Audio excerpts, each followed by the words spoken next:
नमस्कार दोस्तों, आज हम लोग अध्ययन करेंगे कि आयत किसे कहते हैं और आयत का फार्मूला।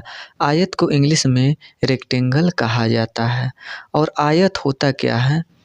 तो आयत उसे कहते हैं जिसकी आमने-सामने की भुजाएं बराबर होती हैं। जैसे यह AB के बराबर CD और AD के बराबर BC और फिर प्रत्येक कोण 90 अंश का होता है। यह जो कोण बन रहा है D के पास, यह 90 अंश होना चाहिए। D के पास फिर A के पास, तो यह 90 अंश होना चाहिए। यानी आयत की आमने-सामने की भुजाएं, यानी जो आयत होते हैं उसके आमने-सामने की भुजाएं बराबर होती हैं और प्रत्येक कोण 90 अंश का होता है और दोनों विकर्ण भी आपस में बराबर होना चाहिए। जैसे यह A से लेकर C तक यह विकर्ण है, फिर B से लेकर D तक यह विकर्ण है। विकर्ण भी आपस में बराबर होना चाहिए।